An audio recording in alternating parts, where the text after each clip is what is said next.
At puntahan na po natin ang katotohanan para po kay Alan Peter Cayetano, no?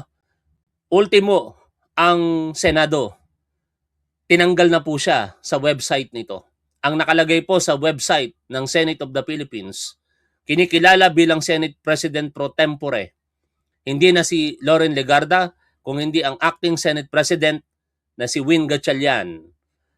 At senador na lamang ang designation nitong si Alan Peter Cayetano.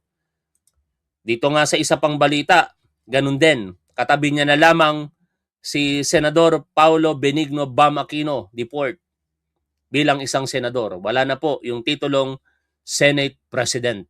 Pakinggan po natin ang balita kaugnay po niyan. Jed, wala bang indikasyon na may handang magparaya para na rin sa ikaayos ng Senado?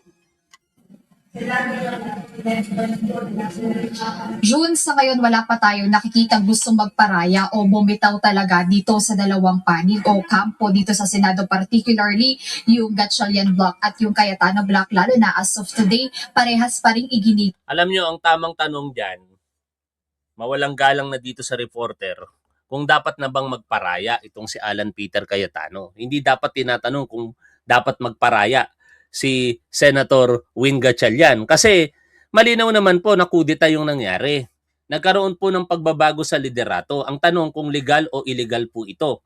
Sa paniniwala ng napakaraming mga legal expert, legal. At mamaya re-reaction nga po natin tong interview kay dating Associate Justice Antonio Carpio. At hindi lang naman siya ang nagsasalita dito.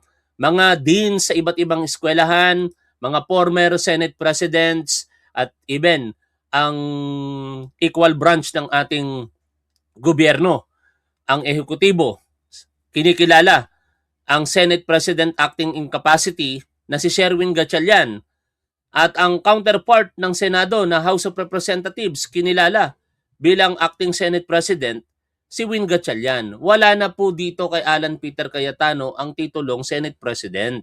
Kaya kung meron mang dapat magparaya o tanggapin na ang katotohanan, hindi po yun si Win Gatchalian. Dapat wala siya sa question na yun eh. Ang tanging question na ibabato na yan ay dapat para kay Cayetano. Pero hindi mangyari kasi kapituko talaga sa kanyang posisyon na pinaniniwalaan pa rin na meron siya itong si Alan Peter Cayetano. Igiit nung dalawang grupo yung kanilang karapatan at posisyon dito sa Senate leadership.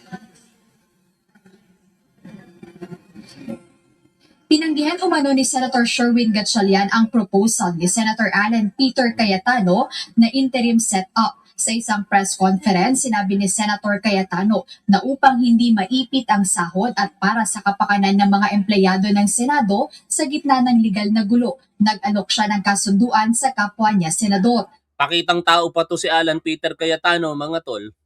Bakit ko sinasabi?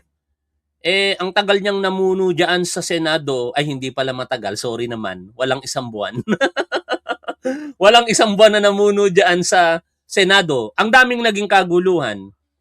Naisip niya ba nakausapin ang mga Senate employees? Hindi. Lagi niyang iniisip yung posisyon na kanyang hinahawakan.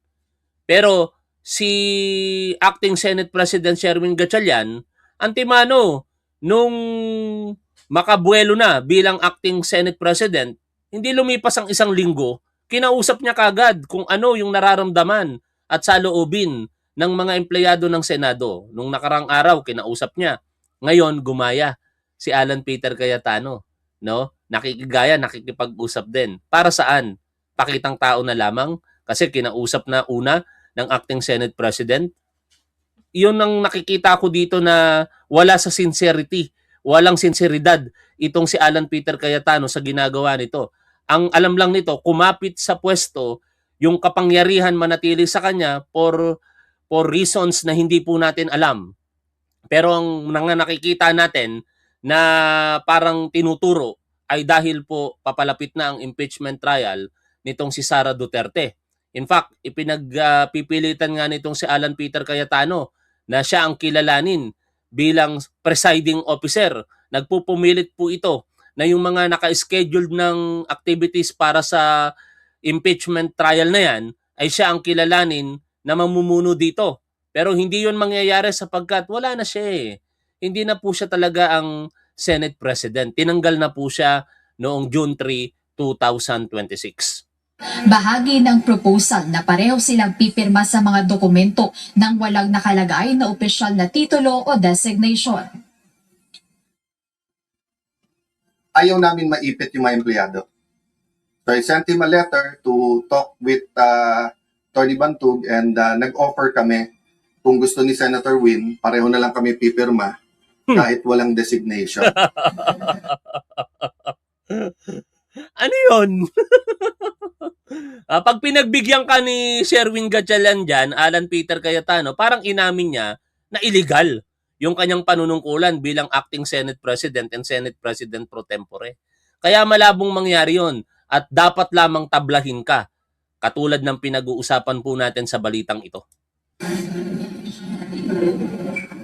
Gayunpaman, sa pagtanggi umano ng kampo ni Senator Gatchalian, nanindigan si Senator Cayetano na igigiit niya pa rin ang kanyang posisyon pagdating sa Kapit na po pirmahan talaga ng sa mga kapangyarihan dokumento. Bagamat aminado siya na posibleng hindi na makarating sa kanyang opisina ang mga mahahalagang dokumento, hindi niya isusuko ang Senate presidency upang ipaglaban din aniya ang pagiging malaya ng Senado laban sa dikta umano ng ehekutibo. No, I'm not giving it up. I'm just saying, malamang hindi dumating sa opisina ko yung pipirmahan. No, but I'm not giving it up. Hindi na talaga darating sa'yo kasi wala nang kumikilala sa iyo eh. Ang kumikilala na lang sa'yo, mga kakampi mo na mga DDS at yung mga senators dyan na Duterte supporter din. Sa totoo lang, kung hindi naman Duterte supporter itong si Alan Peter Cayetano, tingin ko di rin ito kakampihan ni na Robin Padilla eh.